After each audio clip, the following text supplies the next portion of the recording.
Assalamualaikum warahmatullahi wabarakatuh.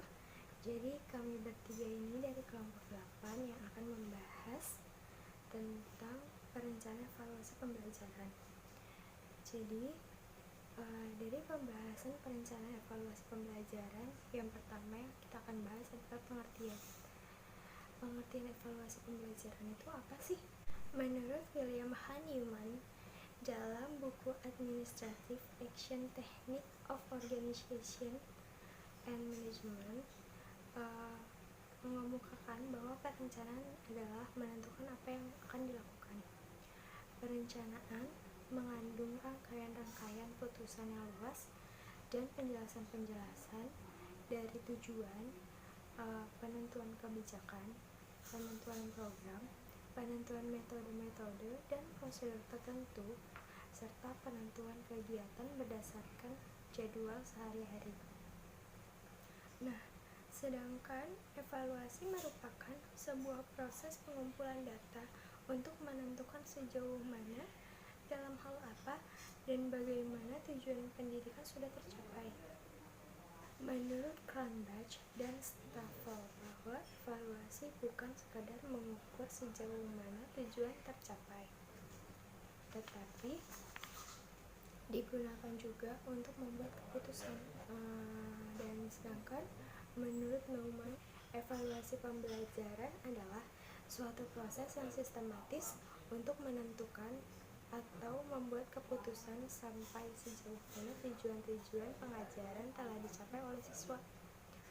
Nah, jadi seorang pendidik harus dapat mana yang termasuk kegiatan evaluasi hasil belajar dan mana yang termasuk kegiatan evaluasi pembelajaran. Kedua hal tersebut berbeda. Kenapa? Karena evaluasi hasil belajar menekankan pada informasi tentang sejauh mana hasil evaluasi yang dicapai oleh siswa sesuai dengan tujuan yang telah ditetapkan. Nah, sedangkan evaluasi pembelajaran merupakan suatu proses yang sistematis untuk memperoleh informasi tentang keefektifan kegiatan pembelajaran dalam membantu siswa mencapai tujuan yang telah ditetapkan secara optimal. Jadi, hasil dari evaluasi hasil belajar akan menetapkan baik buruknya hasil dari kegiatan pembelajaran. Sementara evaluasi pembelajaran akan menetapkan baik atau buruknya proses dari kegiatan pembelajaran. Selanjutnya akan dibahas oleh teman saya. Baiklah, pada kesempatan ini saya akan menjelaskan tentang jenis evaluasi pembelajaran. Dilihat dari pengertian, tujuan, fungsi, ruang lingkup, dan sistem pembelajaran, maka pada hakikatnya pembelajaran adalah suatu program. Artinya, evaluasi yang digunakan dalam pembelajaran adalah evaluasi program, bukan penilaian hasil belajar. Mengapa dapat dikatakan demikian? Karena penilaian hasil belajar merupakan bagian dari evaluasi pembelajaran. Sebagai suatu program, evaluasi terbagi menjadi 5 jenis. Yang pertama ada evaluasi perencanaan dan pengembangan, yaitu evaluasi ini hasilnya sangat diperlukan untuk mendesain program pembelajaran dan sasaran utamanya adalah memberikan tahap awal dalam penyusunan program pembelajaran. Yang kedua, ada evaluasi monitoring, yaitu evaluasi yang digunakan untuk memeriksa apakah program pembelajaran telah mencapai sasaran secara efektif dan apakah program pembelajaran terlaksana sebagaimana mestinya, yang hasilnya untuk mengetahui kemungkinan terjadinya pemborosan sumber-sumber dan waktu pelaksanaan pembelajaran. Yang ketiga, ada evaluasi dampak, yaitu evaluasi yang digunakan untuk mengetahui dampak yang ditimbulkan oleh suatu program pembelajaran yang dapat dilihat berdasarkan kriteria keberhasilan sebagai indikator dalam tujuan pembelajaran. Yang keempat, ada evaluasi efisiensi ekonomis, yaitu evaluasi yang digunakan untuk menilai tingkat efisiensi suatu program pembelajaran. sehingga perbandingan antara jumlah biaya tenaga dan waktu yang diperlukan dalam proses pelaksanaan pembelajaran memiliki tujuannya sama. Yang terakhir yaitu evaluasi program komprehensif, yaitu evaluasi yang digunakan untuk menilai program pembelajaran secara menyeluruh seperti perencanaan program, pelaksanaan program, monitoring pelaksanaan, lalu ada dampak program, keefektifan dan efisien.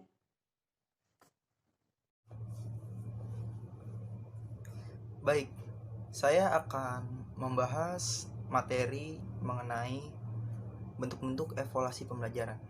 Yang pertama, ada pretest dan posttest. Apa itu pretest? Pretest adalah suatu kegiatan yang biasa digunakan oleh guru sebelum menyajikan suatu materi. Nah, jadi pretest ini memiliki tujuan untuk mengukur kemampuan siswa, seberapa dalam siswa mengetahui materi yang akan diberikan. Oke, saya akan mengambil contoh. Misalkan guru telah memasuki kelas. Akhirnya sebelum memulai kegiatan pembelajaran atau masuk ke materi, guru tersebut akan tapi akan menanyakan kepada siswa tentang materi yang akan diberikan. Jadi untuk mengetahui kira-kira siapa siswa yang telah mengetahui materi atau belajar sebelum diajarkan itu. Nah, post-test. Apa itu post-test? Post-test adalah kebalikan dari pretest. Kebalikannya berarti apa dong?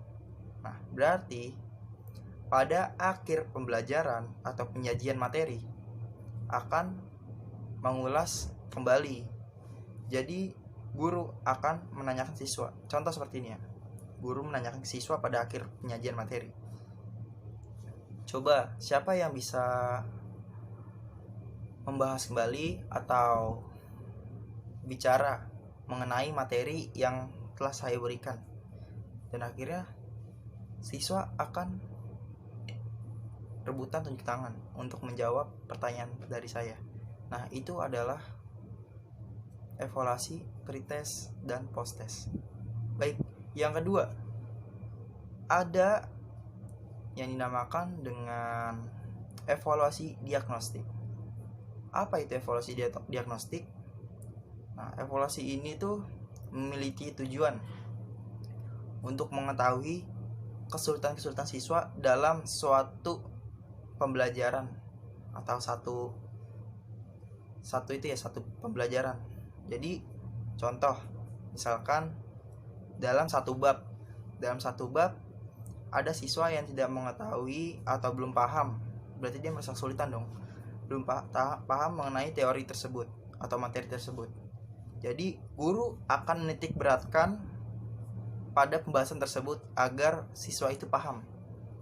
Nah, itu adalah teori diagnostik, memberi paham pada siswa yang merasa kesulitan dalam hal tersebut. Yang ketiga, ada yang dinamakan dengan teori formatif. Sebenarnya teori ini jauh berbeda ya dengan diagnostik ya. Jadi teori formatif ini sama-sama ingin mengetahui kesalahan siswa atau kesulitan siswa dalam memahami suatu materi. Dan akhirnya setelah tahu kesulitan tersebut akan dijadikan suatu soal untuk bahan remedial.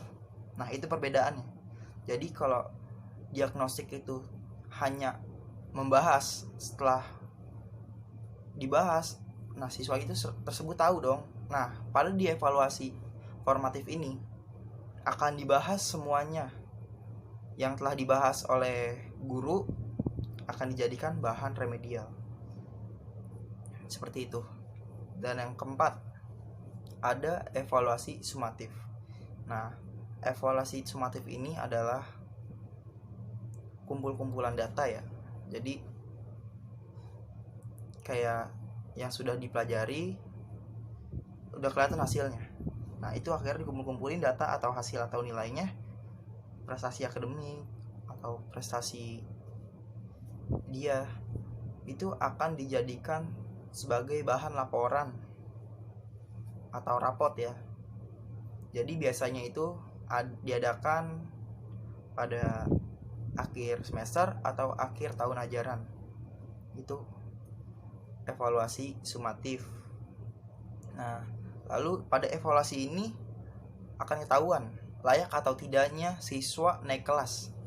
Nah, ini adalah penentuan. Jadi evaluasi ini sangat berguna untuk sekolah.